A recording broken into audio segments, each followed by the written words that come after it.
ரோஹிணியை விஜயா வந்து வீட்டை விட்டு துரத்துறாங்க. ஏன் இந்த மாதிரி விஜயா பண்ணுறாங்கன்னு பார்த்தீங்கன்னா, முத்து பேசினனால தான். அப்படி முத்து என்ன தான் வந்து பேசியிருக்காரு அப்படின்றத நம்ம பார்க்கலாம். நேற்றுக்கு என்ன நடந்துச்சுன்னு பார்த்தீங்கன்னா, கிறிஷோட லைஃப்பில் வந்து ஏதோ மர்மம் இருக்குது, அதை எப்படியாவது கண்டுபிடிக்கணும் அப்படின்னு வந்து முத்து வந்து மீனாட்ட சொல்லிட்டு இருக்கிறத அவர் வந்து ரோஹிணி வந்து ஒட்டு கேட்டுறா. என்ன பண்ணுறதுனே தெரியாமல் அப்படியே வந்து நிற்கிறா. இதை கேட்டதுமே இப்படி தான் வந்து எபிசோடு வந்து முடிஞ்சிருந்தது.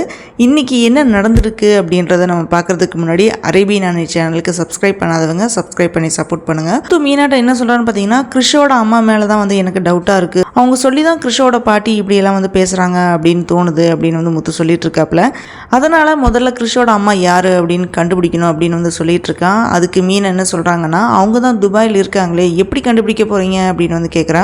பக்கத்து ஊரில் தானே பாட்டி இருக்காங்க, அவங்கள வச்சு அவங்க ஊர் ஆளுங்க கிட்ட விசாரிக்கலாம் அப்படின்னு வந்து முத்து சொல்கிறான். இது எல்லாமே கேட்டுட்டு இருக்கிற ரோஹிணிக்கு வந்து ஷாக் மேலே ஷாக் ஆகுது. ஷாக் மட்டும் இல்லை, ரொம்ப ரொம்ப பயப்படுறா. ரோஹிணி வந்து எஸ்கேப் ஆகிறதுக்காக வேண்டி பண்ணின விஷயம் எல்லாமே இப்போ வந்து எகெயின் ரோஹிணிக்கே வந்து ஆப்பா வந்து சேரும்னு கொஞ்சம் கூட வந்து எக்ஸ்பெக்ட் பண்ணவே இல்லை.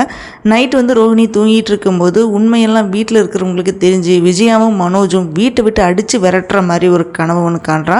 பதறி போய் தூக்கத்துலேருந்து நினைச்சிட்றான். உடனே மனோஜ் முழிச்சிடறான். என்னாச்சு அப்படின்னு வந்து கேட்குறான். அதுக்கு ரோஹிணி என்ன சொல்கிறான்னு பார்த்தீங்கன்னா, உன்னை வந்து எனக்கு ரொம்ப பிடிக்கும் மனோஜ், எந்த ரீசன்னாலுமே என்னை கை விட்டுறாத அப்படின்னு வந்து சொல்கிறான். ஏன் இப்படி எல்லாம் பேசுகிற, உனக்கு என்னாச்சு படுன்னு சமாதானப்படுத்தி ரோஹிணியை வந்து தூங்க வைக்கிறான் மனோஜ்.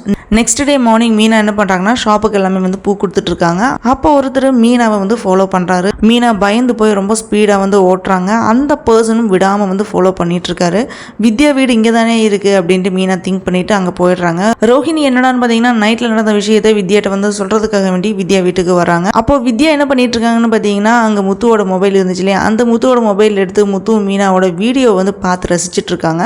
இதை பார்த்து ரோஹிணி, அதை கடலில் தூக்கி போட சொன்னேன்னு இல்லை, ஏன் இன்னும் தூக்கி போடாமல் இருக்க, இதை முத்துவும் மீனாவும் பார்த்தா நம்ம நிலைமை அவ்வளோதான் அப்படின்னு வந்து ரோஹிணி சொல்கிறா. ஆனால் வித்யா என்ன சொல்கிறான்னா, வேண்டாம் இது எங்கிட்டே இருக்கட்டும் அப்படின்னு வந்து சொல்கிறா. அதுக்கு ரோஹிணி என்ன சொல்கிறான்னா, இப்போ திடீர்னு மீனா வந்தால் என்ன பண்ணுவேன் அப்படின்னு வந்து கேட்குறா. அதெல்லாம் அப்படிலாம் ஒன்றும் நடக்காது அப்படின்னு வித்யா வந்து சொல்லிட்டு இருக்கா. அந்த டைமில் தான் வீட்டோட காலிங் பெல் வந்து சவுண்ட் கேட்குது. டோர் ஓப்பன் பண்ணி பார்த்தா மீனா வந்து அங்கே நிற்கிறாங்க. அதை பார்த்த உடனே ரெண்டு பேருமே வந்து ஷாக் ஆகிட்டாங்க.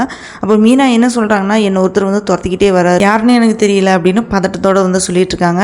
எதையோ சொல்லி மீனாவை அங்கேருந்து அனுப்பிடுறாங்க. மீனாவும் அந்த ஃபோனை வந்து பார்க்கல. மீனா போன உடனே வந்து ரோஹிணி என்ன பண்ணுறான்னா, வித்யாவை வந்து திட்டுறா. இன்னைக்கே வந்து அதை கடலில் தூக்கி போட்டு அழிச்சிடு அப்படின்னு வந்து சொல்கிறான். அங்கே முத்து என்ன பண்ணுறான்னா, அவரோட கார் ஷெட்டில் இருக்கிற ஒருத்தருக்கு வந்து பர்த்டேக்காக வேண்டி கேக் எல்லாமே வந்து கட் பண்ணி செலிப்ரேட் பண்ணிட்டு இருக்காங்க. அப்போ அந்த பர்த்டே செலிப்ரேஷன் பண்ணுற பர்சனோட தம்பி வந்து அங்கே வர்றான். அவர் யாருன்னு பார்த்தீங்கன்னா, மீனாவை ஃபாலோ பண்ண பர்சன் தான். இவர் என்னோட தம்பி தான் அப்படின்னு வந்து இன்ட்ரடியூஸ் பண்ணி வைக்கிறாரு. ஒரு வழியாக இவனை வந்து நல்லா படிக்க வச்சு நல்ல வேலையில் இருக்கான் அப்படின்னு வந்து இன்ட்ரோ பண்ணுறாரு. அதுக்கு முத்து என்ன சொல்கிறான் பார்த்தீங்கன்னா, இப்போ அடுத்து வந்து மேரேஜ் தானே. உடனே அந்த பர்சன் என்ன சொல்கிறாருன்னா, அவன் ஏதோ ஒரு பொண்ணு வந்து லவ் பண்ணிட்டு இருக்கான், பட் இன்ன வரைக்குமே அந்த பொண்ணுக்கிட்ட லவ் வந்து சொன்னதே இல்லை அப்படின்னு வந்து சொல்கிறாரு. அதுக்கப்புறம் முத்து கூப்பிட்டு கொஞ்சம் ஐடியா எல்லாமே வந்து சொல்லி கொடுக்குறான். ஏன் மீனா தான் என்னோட லவ் பண்ணுற பொண்ணு அப்படின்னு வந்து சொல்லுவார் அப்படின்றது தெரியல. அந்த பொண்ணு வந்து எப்படி இம்ப்ரெஸ் பண்ணணும்னு முத்துவே வந்து ஐடியா வந்து சொல்லி கொடுக்கறது தான் இங்கே ரொம்ப ரொம்ப ஃபன்னாக வந்து இருக்குது.